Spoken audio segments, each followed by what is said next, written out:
بسم الله الرحمن الرحيم. هذه جلسة طارئة بشأن الأحداث المؤسفة التي شهدتها مصر عقب مباراة كرة القدم بين فريقي المصري والأهلي باستاد بورسعيد. السادة الأعضاء، قضت مصر ليلة أمس ليلة عصيبة.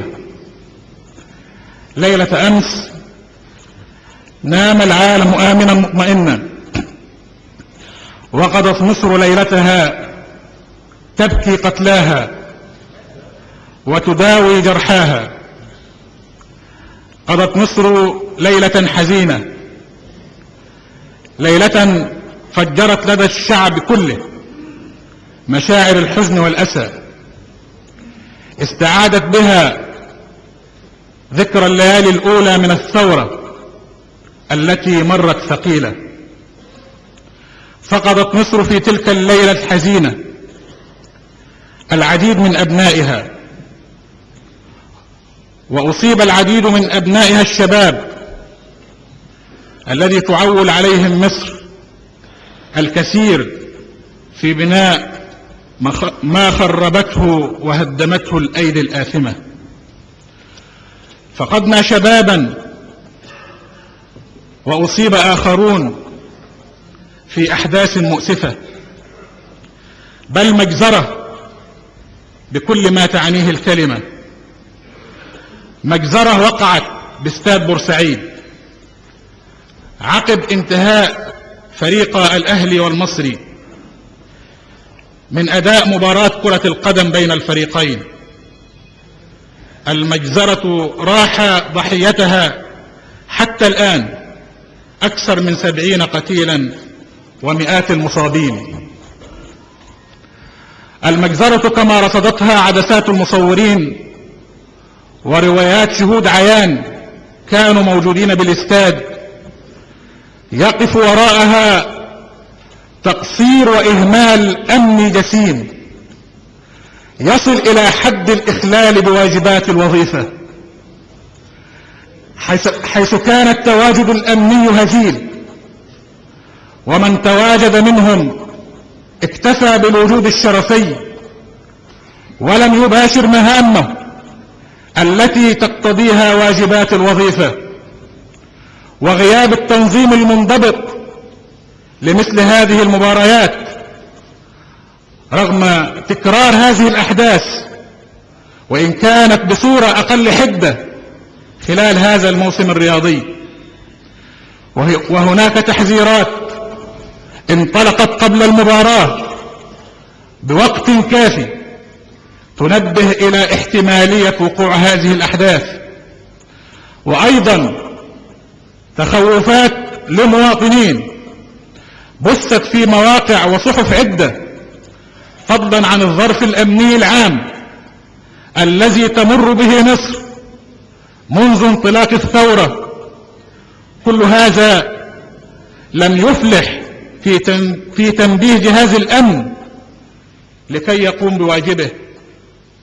السادة نواب الشعب، إنما مرت به مصر ليلة أمس ليس حادثا مفردا أو عابرا، بل يقع ضمن سلسلة من أحداث كثيرة، وإن أطلت على مصر برأسها الشيطاني بصور شتى.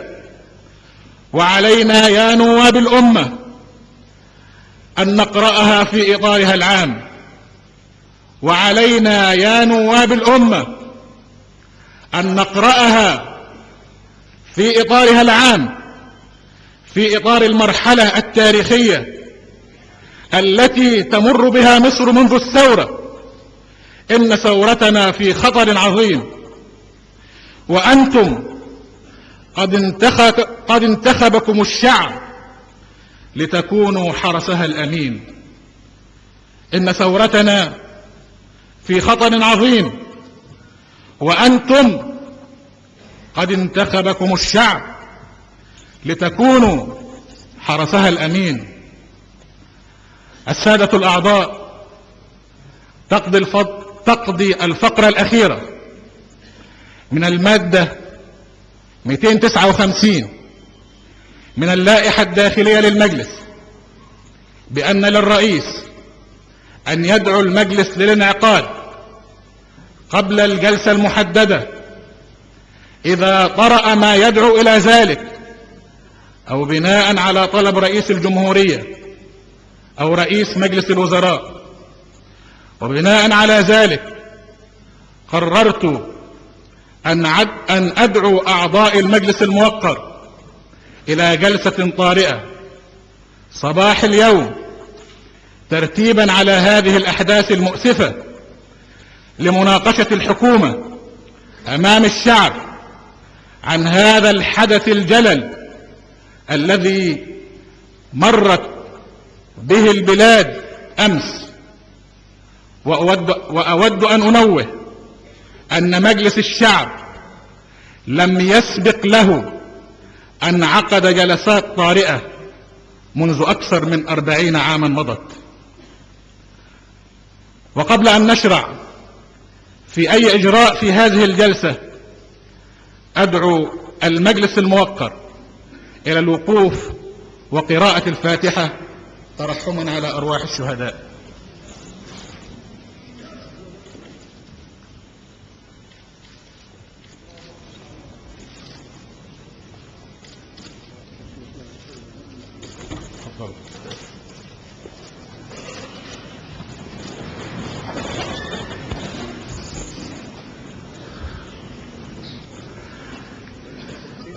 السادة الأعضاء،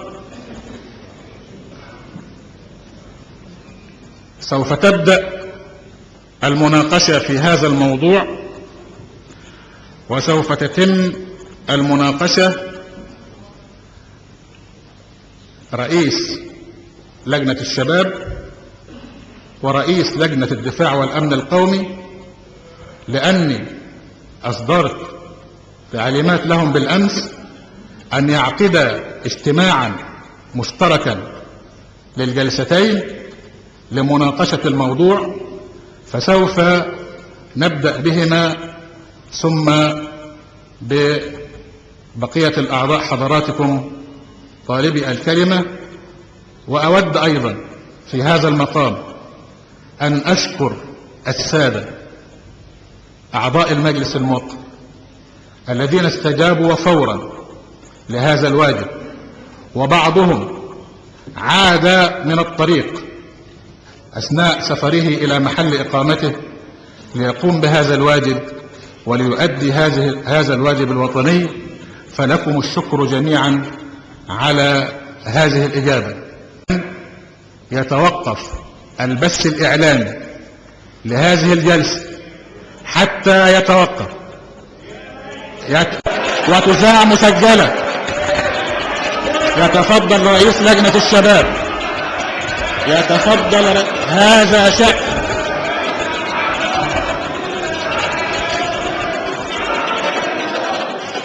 نأخذ الموافقة. اجلس ونأخذ موافقة المجلس. نأخذ موافقة المجلس على ذلك. لا يمكن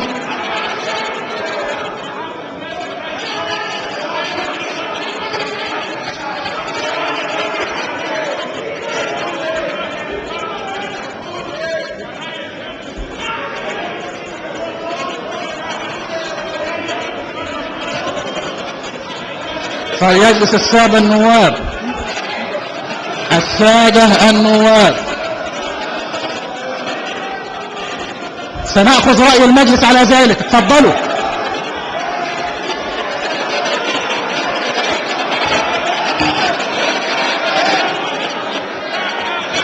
نأخذ رأي المجلس.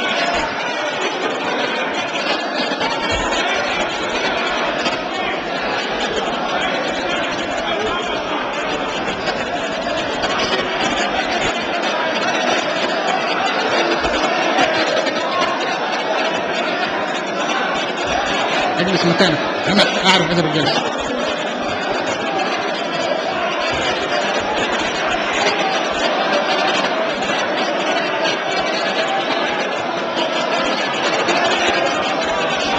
سنأخذ رأي المجلس.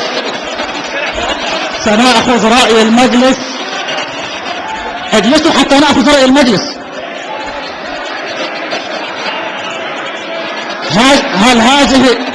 هل هذه هي الديمقراطية؟ سنأخذ رأي المجلس.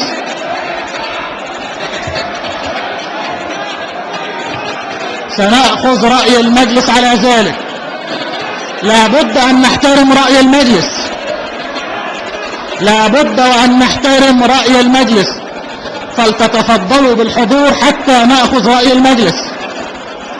السادة النواب تفضلوا بالجلوس حتى نأخذ رأي المجلس.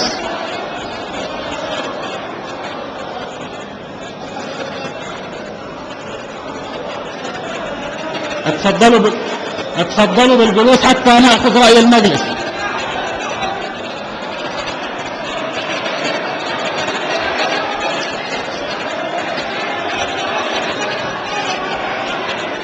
سنأخذ رأي المجلس.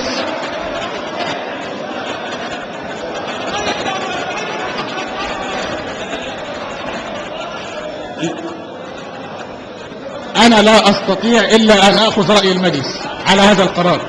لا أن أستطيع أن أبدأ الجلسة قبل أخذ رأي المجلس، فإذا وافق المجلس سأزعل، بس سأحترم رأي المجلس. أنتم أقسمتم على احترام اللائحة.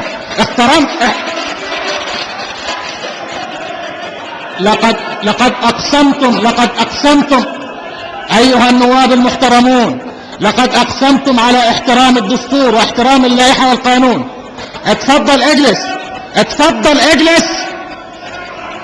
اتفضل اجلس. حينما يتحدث رئيس المجلس لا تقاطعه.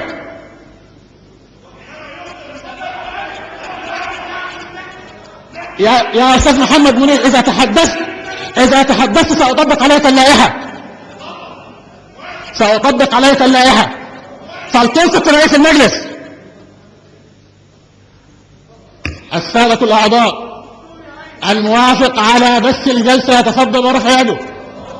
وافق المجلس، بس انتهت القضية.